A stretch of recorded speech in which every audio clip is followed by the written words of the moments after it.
오늘 함께 은혜 받으실 하나님의 말씀은 창세기 28장 10절에서 22절까지 말씀입니다. 창세기 28장 10절부터 22절입니다.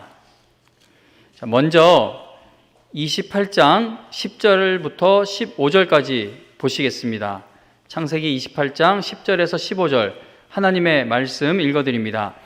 야곱이 브엘세바에서 떠나 하란으로 향하여 가더니 한 곳에 이르러는 해가 진지라. 거기서 유숙하려고 그곳에 한 돌을 가져다가 베개로 삼고 거기 누워 자더니 꿈에 본즉 사닥다리가 땅 위에 서 있는데 그 꼭대기가 하늘에 닿았고 또 본즉 하나님의 사자들이 그 위에서 오르락 내리락 하고 또 본즉 여호와께서 그 위에 서서 이르시되 나는 여호와니 너의 조부 아브라함의 하나님이요 이삭의 하나님이라. 네가 누워있는 땅을 내가 너와 네 자손에게 주리니 네 자손이 땅의 티끌같이 되어 네가 서쪽과 동쪽과 북쪽과 남쪽으로 퍼져 나갈지며 땅의 모든 족속이 너와 네 자손으로 말미암아 복을 받으리라. 내가 너와 함께 있어 네가 어디로 가든지 너를 지키며 너를 이끌어 이 땅으로 돌아오게 할지라. 내가 네게 허락한 것을 다 이루기까지 너를 떠나지 아니하리라 하신지라. 아멘. 이어서 20절부터 22절까지 보시겠습니다. 20절부터 22절 읽어드립니다. 야곱이 서원하여 이르되 하나님이 나와 함께 계셔서 내가 가는 이 길에서 나를 지키시고 먹을 떡과 입을 옷을 주시어 내가 평안히 아버지 집으로 돌아가게 하시오면 여호와께서 나의 하나님이 되실 것이요 내가 기둥으로 세운 이 돌이 하나님의 집이 될 것이요 하나님께서 내게 주신 모든 것에서 10분의 1을 내가 반드시 하나님께 드리겠나이다 하였더라. 아멘. 오늘 이 시간에는 예배, 말씀, 기도로 인생의 전환점을 만나라. 예배, 말씀, 기도로 인생의 전환점을 만나라 라는 제목으로 하나님의 말씀 증거하겠습니다. 새롭게 준비된 예배실을 아직 사용할 수가 없어서 오늘도 장년부 예배에 함께하고 있는 중고등부 여러분 모두 환영합니다. 여러분 모두에게 하나님의 말씀이 크게 깨달아지는 주일 예배가 되어 청소년 시절에 하나님의 말씀으로 인생의 전환점을 만나게 되기를 간절히 바랍니다. 전환점이라는 단어를 사전에서 찾아보면 다른 방향이나 다른 상태로 바뀌는 계기라고 뜻이 풀이되어 있습니다. 전환점과 같은 말인 터닝 포인트라는 단어를 사전에서 찾아보면 터닝 포인트란 어떤 상황이 다른 방향이나 다른 상태로 바뀌게 되는 계기 또는 그 지점이라고 설명이 되어 있습니다. 국가의 역사, 기업의 역사, 또 세계 역사, 교회의 역사를 보면은 어떤 사건으로 인해 역사의 흐름이 크게 바뀌게 되는 터닝 포인트, 즉 역사의 전환점이라는 것이 있습니다. 그리고 우리 개개인의 삶을 보아도 사람은 누구에게나 인생의 터닝 포인트, 즉 인생의 전환점이라는 것이 있습니다. 성경에서 하나님께 쓰임 받았던 사람들도 모두 인생의 전환점이 있는 것을 발견할 수 있습니다. 인간은 늘 죄를 향해 가는 터닝 포인트를 만들고 하나님께서는 그러한 사람들을 부르셔서 인생의 방향이 뒤집어지는 전환점을 만나게 하여 그들이 믿음의 길로 갈 수 있게끔 인도해 가십니다. 창세기에 나오는 야곱의 일생을 보면은 야곱은 예배, 말씀, 기도로 인생의 전환점을 만나게 됩니다. 오늘 우리가 읽은 창세기 28장 본문에 보면은 우리는 야곱에게서 크게 두 가지 모습을 발견할 수 있죠. 첫째, 야곱이 하나님의 말씀을 듣습니다. 그리고 둘째, 말씀을 들은 야곱이 하나님께 기도를 드립니다.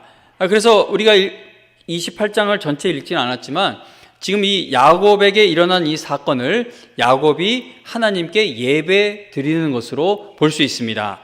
지금까지의 야곱은 크게 두려워하게 만드는 일들을 만나고 또 아무 소망도 남지 않는 상황이 되어도 단 한 번도 하나님의 말씀을 듣거나 또는 하나님께 기도드렸던 적이 없습니다. 야곱은 늘 자기 힘, 자기 생각, 자기 지혜로 하나님의 복을 받아 인생의 전환점을 만들어 보려고 노력을 했습니다. 야곱은 인생의 터닝 포인트를 만나기 위해 자기가 할 수 있는 일은 뭐든 다 해보았던 사람입니다. 태어날 때도 생각해보면 야곱은 쌍둥이 형보다 먼저 세상에 나오고 싶어 형의 발목을 잡기도 했습니다. 또 장성에서는 아버지와 형을 속여서 장자의 명분을 빼앗아 오기도 했습니다.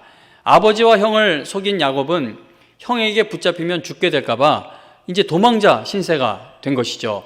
삼촌의 집으로 도망가기 위해 집을 떠나게 되는데 아무도 의지할 곳이 없는 광야 한복판에서 어두운 밤을 맞이하게 됩니다. 바로 그 캄캄한 광야에서 야곱은 하나님의 말씀을 듣게 되고 기도를 드리게 되며 하나님께 예배를 드리게 됩니다. 하나님을 예배하게 된 그 사건이 야곱에게 있어서는 인생의 전환점이 되어줍니다. 지금까지의 야곱은 늘 자기 생각과 자기 계획으로 인생의 전환점을 만나려 했지만 하나님의 말씀을 받은 후부터는 하나님께서 약속하신 것을 얻는 그곳을 향하여 인생의 발걸음이 옮겨져 가게 됩니다. 야곱은 자기 노력과 자기 생각, 자기 지혜로 하나님께 복을 받기 위해 모든 노력을 해보았지만 계속 실패를 거듭하다 결국은 도망자가 되었습니다. 그러나 하나님을 만나게 되어 하나님의 말씀을 듣고 또 들은 말씀을 붙들고 기도하여 하나님께 예배를 드린 야곱은 이제 새롭게 가야 할 길을 찾게 됩니다. 그러니까 지금까지의 야곱을 보면은 어떻게 해야 도망갈 수 있을까? 어떻게 해야 내가 살아남을 수 있을까? 그저 살아남는 것만을 생각하고 있었던 것이 야곱인데 하나님의 약속의 말씀을 들은 이후부터는 아버지의 집으로 다시 돌아가게 될 날을 소망할 수 있는 야곱이 되었다는 겁니다. 창세기에서 야곱의 일생을 살펴보면 그의 인생의 전환점에는 항상 예배, 말씀, 기도가 있습니다. 삼촌 라반의 집에서 노동력을 착취당하는 너무나도 힘든 생활을 했던 야곱이 자기 힘으로 삼촌에게서 벗어나려고 했을 때는 실패자가 되었습니다. 그러나 하나님의 말씀이 야곱에게 임하게 되었을 때 그가 삼촌에게서 벗어날 수 있는 인생의 전환점을 만나게 됩니다. 야곱에게 있어서 형 에서는 너무나도 두려운 존재였습니다. 우리가 10년이면 강산이 변한다라고 말을 하는데 강산이 2번은 바뀔 시간이 지났지만 20년이라는 시간이 지났지만 야곱에게는 형 에서가 여전히 두려운 존재였습니다. 형 에서를 만나면 모든 것을 다 빼앗기고 죽게 될까봐 야곱은 두려워 떨고 있었습니다. 창세기 32장에 보면 야곱은 자기의 전 재산과 가족을 모두 앞서 보내고 자기는 야복 강가에서 두려워 떨고 있었는데 그때 하나님이 야곱을 찾아와 주십니다. 야곱은 찾아와 주신 하나님을 붙들고 허벅지 관절이 어긋나게 되기까지 기도했습니다. 하나님이 나를 복 주시지 않으면 나는 보낼 수 없다라고 꽉 붙든 것이죠. 야복 강가에서의 야곱은 이스라엘이라는 새 이름을 얻는 인생의 전환점을 만나게 됩니다. 야곱은 자신이 지난 20년 동안 죽을 힘을 다해 모은 재산을 가지고는 에서와의 관계를 회복시킬 수가 없었습니다. 자기가 여태까지 살아오면서 자기가 가지고 있는 것, 자기의 모든 노력으로 얻은 것, 그걸 총동원하여 인생의 전환점을 만들어 보려고 했지만 실패합니다. 그러나 야곱이 하나님께서 약속하신 말씀을 붙들고 기도하게 되었을 때 에서와의 문제가 다 해결되는 인생의 터닝 포인트를 만나게 된 것입니다. 야곱뿐만 아니라 성경에서 하나님께 쓰임 받았던 모든 인물들이나 민족을 보면은요, 예배, 말씀, 기도로 인생의 전환점을 만나게 됩니다. 오늘 우리도 마찬가지이죠. 우리의 인생이 언제 믿음의 길로 갈 수 있느냐? 예배, 말씀, 기도로 전환점을 만나게 되었을 때 우리가 믿음의 길로 들어서는 것을 알 수 있습니다. 하나님께 택함받은 성도들이 믿음의 길로 가게 되는 그 이야기들을 잘 살펴보면은 하나님께서는 언제나 예배와 말씀과 기도를 통해 인생의 전환점을 만나게 하신다는 것을 발견할 수 있습니다. 예를 들자면 너무나 많습니다.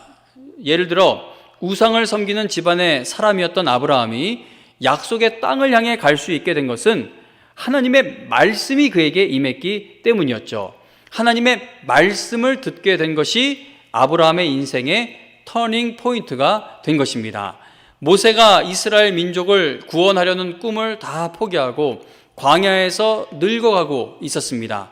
그런데 하나님께서 모세를 찾아오셔서 그에게 하나님의 말씀을 주심으로 모세의 인생은 새로운 출발을 하게 됩니다. 아이를 갖지 못해 통곡하며 기도하던 한나의 기도가 응답되어 사무엘이 태어나게 됩니다. 한나에게는 기도하는 그 자리가 인생의 전환점이 되어준 것입니다. 어린 사무엘이 하나님의 음성을 듣게 됩니다. 그리고 사무엘은 하나님께 일생을 쓰임받게 되죠.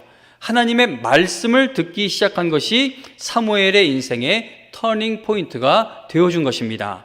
하박국 선지자는 현실에서 일어나는 그 악한 일들로 인해 마음이 너무나 아픈 상태에 있었습니다. 하나님이 하시는 일이 이해가 되지 않아 하나님을 향해서도 마음이 많이 상해 있었습니다.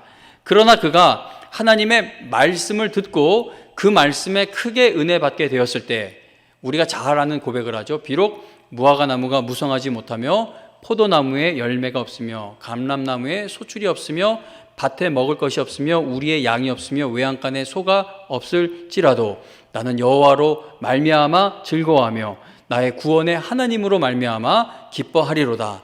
주 여호와는 나의 힘이시라라고 고백할 수 있게 되었습니다.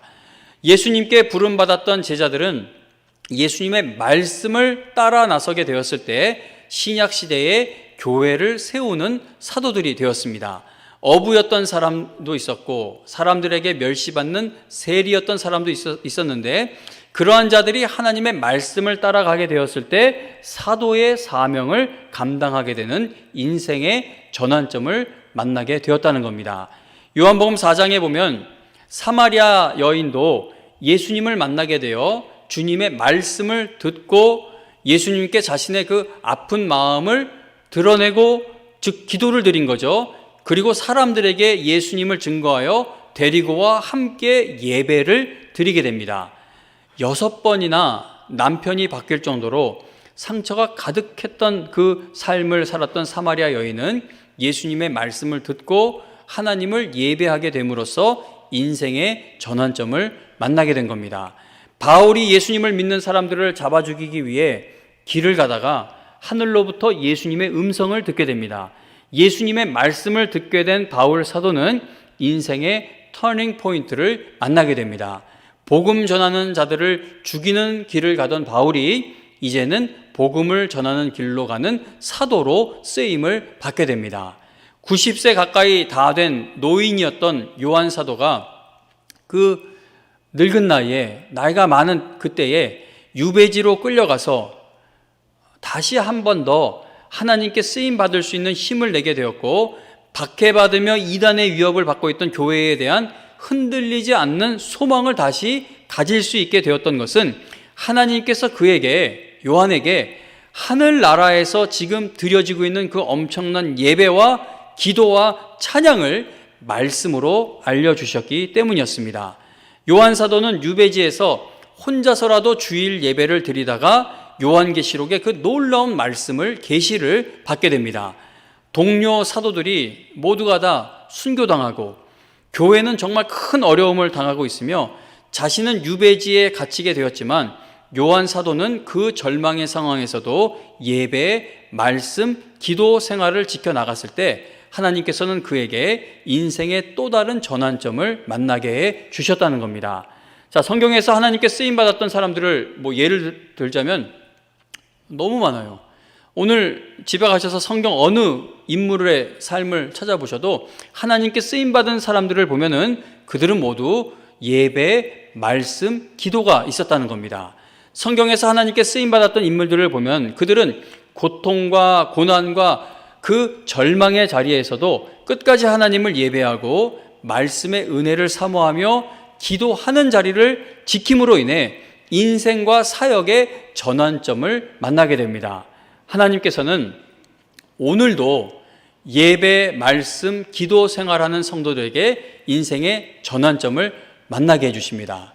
그러니까 우리는 내 인생의 터닝 포인트를 만나기 위해서는 뭔가 더 많은 것을 얻어야 하는 것으로 늘 생각을 해요. 내가 돈이 더 많아져야 되고, 내가 건강이 더 좋아져야 되고, 내가 직장에서 더 승급을 해야 되고, 뭐 하여튼 이런저런 뭔가 더 세상 것을 많이 얻어야 되는 것으로 생각하지만 성경 말씀 한번 보세요.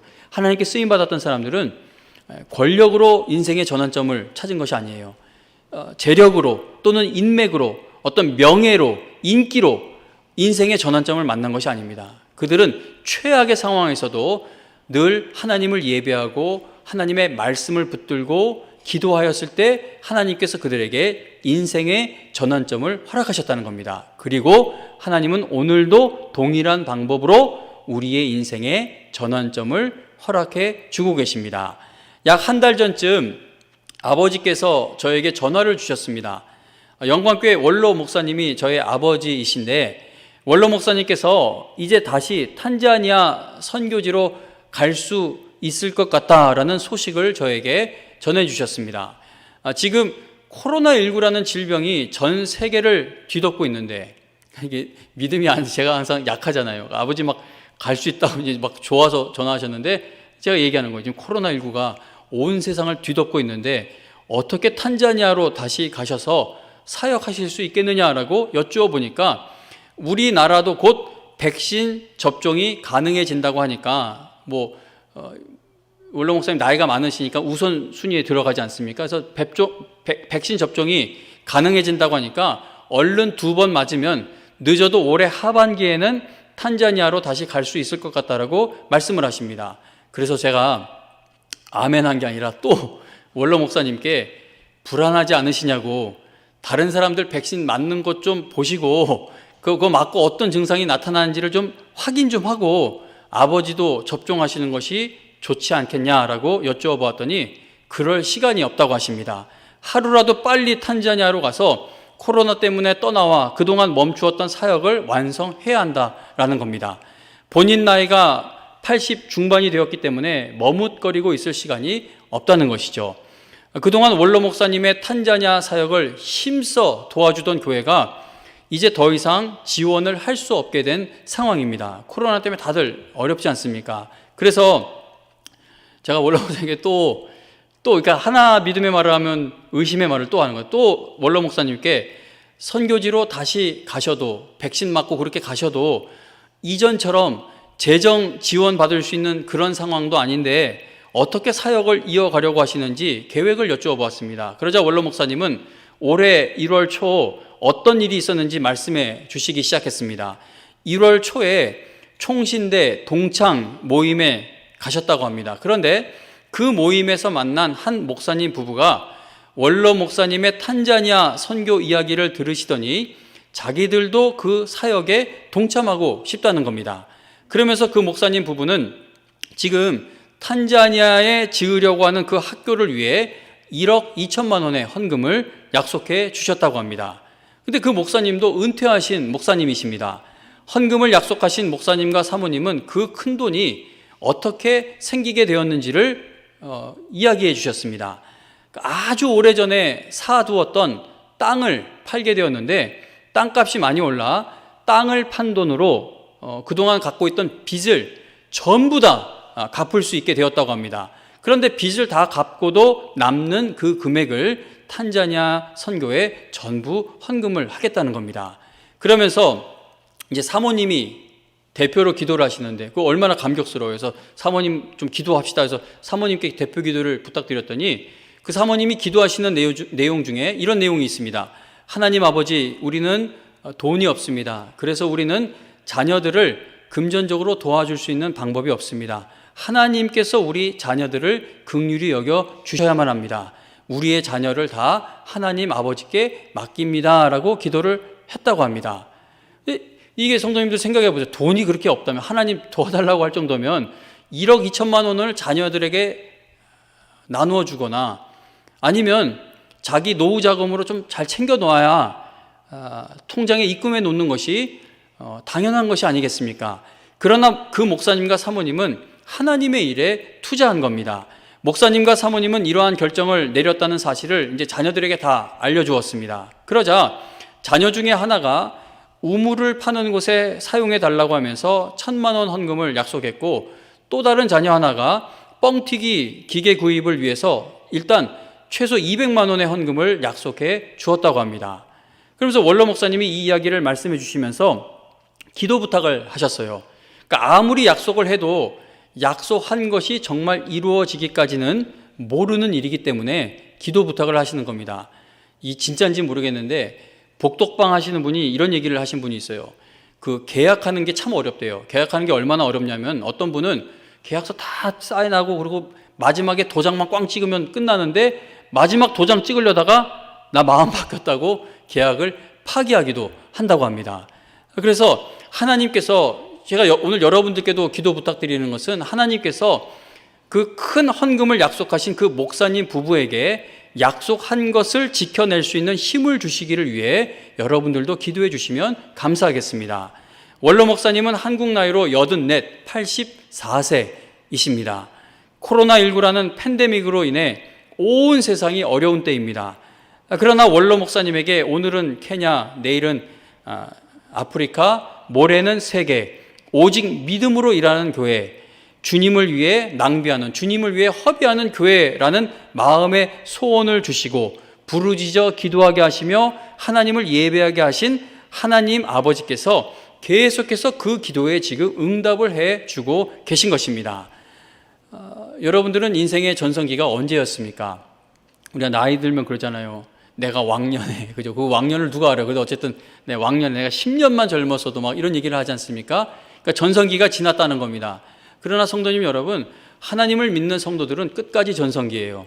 영원한 전성기를 누릴 그 때를 가고 있어서 늘 하나님이 우리에게 반전의 역사를 일으키셔요. 우리에게 전환점을 만나게 해주십니다. 우리는 인생의 마지막에 죽음 앞에서도 그 죽음을 이기고 영원한 생명을 누리는 그 나라로 나가는 전환점을 만나게 될 것입니다. 교회 달력 사진을 보면서 하나님의 은혜로 지난 50년 동안 하나님의 영광을 위해 쓰임받은 이 영광교회를 생각하게 됩니다. 교회 달력 아직 없으시면 오늘 나누어 드릴 수 있으니까 나가실 때 받아가시면 되겠습니다. 그 교회 달력을 보면서 하나님의 영광으로 50년 동안 왔고, 그리고 하나님의 영광을 위해 계속해서 쓰임받게 될 날들을 소망하게 됩니다. 우리 영광교회 역사를 봐도요, 얼마나 많은 어려움이 있었습니까? 정말 많은 어려움이 있었지만 우리가 생각하지 못하고 우리가 계획하지 않았던 하나님의 반전의 역사, 하나님이 만나게 하시는 그 전환점, 터닝 포인트를 만나게 되어 우리가 오늘 여기까지 오게 된 겁니다. 교회와 성도가 아무리 어려운 일을 당해도, 세상이 아무리 어려워져도 백신 기껏, 치료제 기껏 개발해 놨더니 또 변이된 바이러스가 출현하고 생기게 된다 하는 그런 어려움이 생긴다 할지라도 세상과 권력을 가진 사람들이 교회와 성도를 아무리 욕하고 미워하고 방해해도 교회와 성도가 예배, 말씀, 기도의 자리를 지키면 인생의 전환점을 반드시 만날 수 있도록 하나님 아버지께서 인도해 주시고 역사해 주신다는 겁니다. 중고등부 여러분, 올해 수능 시험을 준비하고 있다면 정말 좋은 결과가 꼭 있게 되기를 저는 지금부터 여러분들을 응원하고 기도합니다. 여러분들이 정말 앞으로 공부도 잘하고 하고 싶은 일들을 차차차 이루어가서 좋은 직업을 갖게 되기를 바라며 저는 기도를 해요. 여러분들 모두 여러 가지로 참 많은 것을 누리는 풍족한 삶이 되기를 진심으로 바라며 기도를 합니다. 그러나 여러분들의 삶이 혹시 그렇게 되지 못하는 실패하는 순간을 만나게 될지라도 여러분 낭망하며 인생을 비관하는 자리에는 절대 머물지 말기를 간곡히 부탁합니다.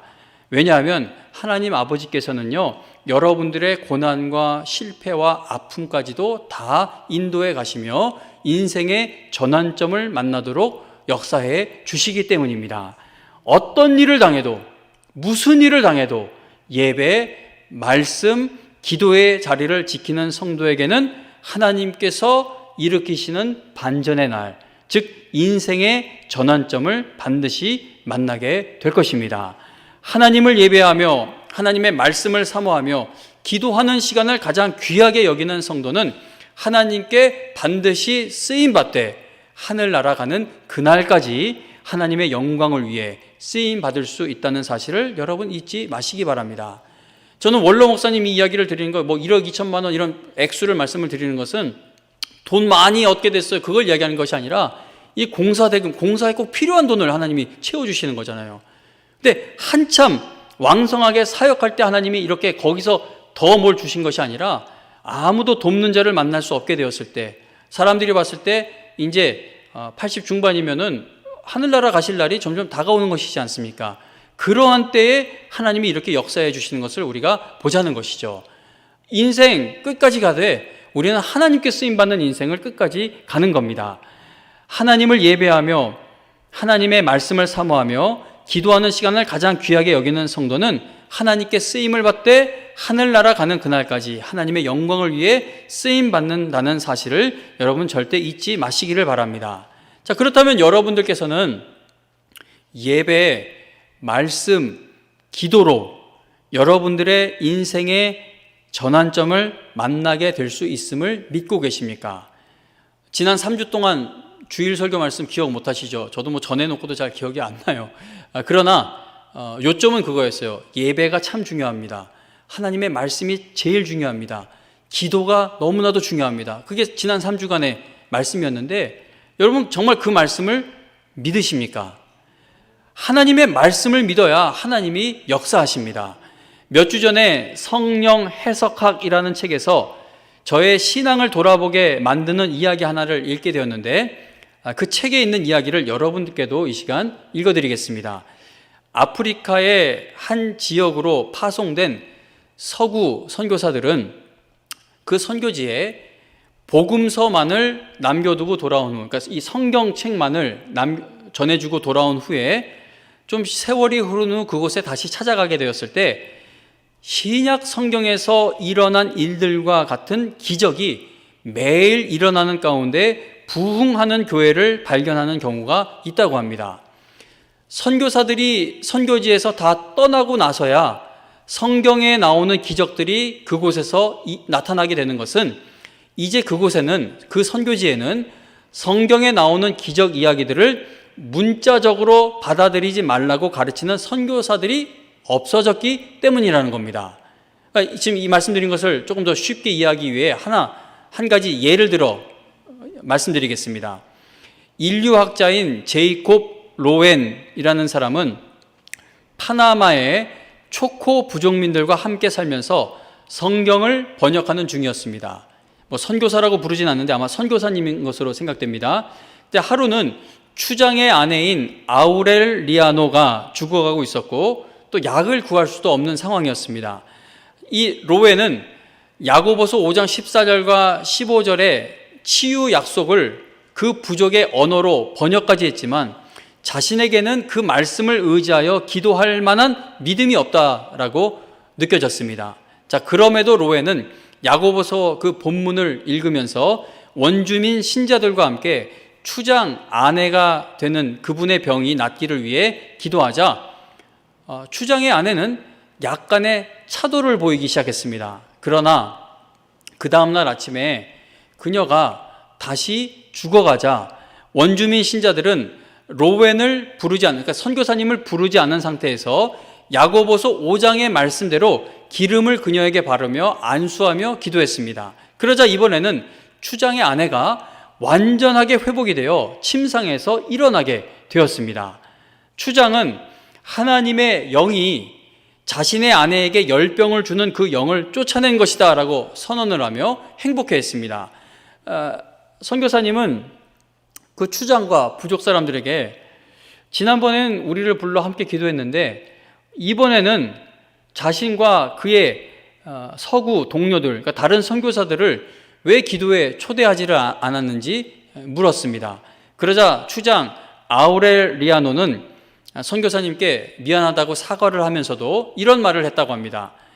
당신과, 그러니까 선교사님과 데이비드가 함께 기도할 때는 기도의 역사가 없어요. 왜냐하면 당신들이 하나님의 말씀을 실제로 믿지 않기 때문이지요. 로웨는 선교지에서 성경을 번역할 정도로 독실한 그리스도인이었지만 하나님의 말씀을 전심으로 믿지 않았기 때문에 하나님의 역사가 일어나지 않았다라고 고백을 했습니다. 하나님의 말씀을 믿지 않으니 살아계신 하나님을 체험하지 못한다는 것이죠. 하나님의 말씀을 갈급하게 사모하지 않으니 하나님의 능력이 체험되지를 못합니다. 예배의 은혜에 목말라 있지를 않으니 믿음으로 살아가는 일에 늘 실패를 합니다. 기도하는 일에 게으르니 세상 하루 일정에 보면 기도가 없어요. 기도는 시간이 남으면 하려고 하니 기도가 됩니까? 안 되죠. 기도하는 일에 게으르니 하나님께서 응답해 주실 것에 대한 확신이 없는 것입니다. 요즘에 세상이 교회를 욕하는 것을 보면은 마음이 너무나도 아픕니다. 에이, 목사님 너무 신경 쓰지 마세요라고 하는데 누가 제 욕을 해도 저는 그냥 넘기겠어요. 누가 내 사랑하는 자식들 욕을 해도 그냥 넘어갈 수 있어요. 부모 욕을 누가 해도 또 그럴 수도 있지 하고 넘어갈 수 있겠어요. 그러나 세상이 하나님을 욕하고 교회를 욕하고 성도를 욕하는 것은 정말 참기가 힘듭니다. 칼빈이 그랬습니까? 칼빈이 그랬던 것 같은데 개도 멍멍 짖는 개도 주인이 공격을 당하면 짖는데 하나님의 자녀가 하나님이 그렇게 공격당할 때 가만히 있을 수 있느냐라는 그러한 말을 했다고 합니다. 세상이 교회를 욕하는 걸 보면 마음이 너무나도 아파요. 어떤 권사님이 얘기해 주시는데 자기 교회 권사라고 하니까 너네 교회 때문에 지금 이 지경이 아니냐고 막 그렇게 폭언을 퍼붓는다고 합니다. 성도님, 이제는 앞으로는 전도도 되지 않을 것처럼 생각이 될 정도로 세상은 지금 교회를 너무나 미워하고 있습니다. 이제 더 이상 성도가 함께 하나님 앞에 엎드려 부르짖어 기도할 수 없을 것처럼 생각되기도 하죠. 벌써 1년 지나서 안 답답하세요? 정말 강대상에서 사용할 수 있는 단어는 아니지만 그래도 격하게 표현하자면 미칠 것 같아요. 주여 주여 혼자는 그냥 나와서 하는데 성도들과 함께 하나님께 부르짖는 입술을 여는 그날이 미치도록 그립습니다. 여러분들 어떻게 견디고 계신지 여러분들 생각하면 마음이 막 아프기도 해요. 나와서 입을 벌려 기도를 해야 되는데 그날이 올까라는 생각도 해요. 그래서 모든 게 지금 부정적인 상황으로 보입니다. 그러나 여러분, 저는 겁을 내고 두려워하고 있고 크게 스트레스를 받고 있으면서도 지난 1년 동안 교회 예배 금지된 게 한 3-4번 정도 되죠. 근데 제가 응급실을 한 3-4번 갔습니다. 교회 정부에서 완전히 예배를 드리지 말라고 할 때 그게 뭐 헌금 안 모일까 봐 그런다고요. 웃기는, 이 공동회에 보셨죠? 보신 분들은 아시죠? 지난 1년 동안 2020년 우리 헌금 들어온 총 액수가 코로나가 없던 2019년하고 차이가 없어요. 오히려 플러스로 결산 난 것을 우리가 보지 않습니까? 돈이나 헌금 때문에 그러는 게 아니에요. 하나님의 백성은 예배, 말씀, 기도를 떠나선 살 수가 없는데 그 예배당이 막히게 되는 게 너무나도 저에겐 큰 스트레스가 됩니다. 그래서 이런 두려움도 있고 겁도 나고 너무나 큰 스트레스를 받고 있으면서도 저는 절대 꺼지지 않는 소망을 갖고 믿음으로 목회를 진행시키고 있습니다. 교회와 성도가 아무리 어려운 일을 당해도 결코 낙심하는 자리에 머물러 있을 수가 없습니다. 왜냐하면 교회와 성도가 돈 잃고 건강 잃고 세상에서 어떤 억울한 욕을 당해도 교회와 성도가 예배, 말씀, 기도의 자리를 떠나지만 않으면 하나님께서는 인생의 전환점을 반드시 만나게 해 주실 것이며 반전의 역사를 일으켜 주실 것이기 때문입니다. 우리가 어려운 일을 당한 것이 재앙이 아닙니다. 어려운 일을 당했음에도 예배와 하나님의 말씀과 기도의 은혜를 간절하게 사모하는 마음이 없는 것이 재앙이라는 겁니다. 다들 어려운 때에 혹시 일이 잘 풀리고 있어 평안한 가운데 계신 분들이 있으시다면 그 평안함으로 인해 마음이 교만해져 하나님만을 의지하는 마음을 잃게 되지 않기 위해서 예배와 말씀과 기도에 더욱 힘쓰시기를 바랍니다. 우리 사랑하는 중고등부 학생 여러분, 이제는 어디 가서 교회 다닌다고 하기가 더 어려워진 세상이에요. 그러나 우리 사랑하는 중고등부 학생 여러분, 여러분들의 인생을 말씀과 기도와 예배 중심으로 한번 잡아보시길 바랍니다.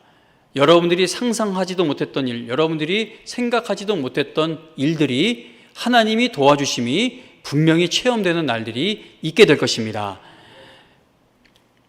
하나님을 예배하며, 온라인 예배 성도님 여러분, 절대 예배에 집중력 잃지 마시기 바랍니다. 코로나는 결국 물러가고 모이기에 힘쓰라는 성경의 말씀처럼 다시 예배당에 모이는 날이 오게 될 거예요.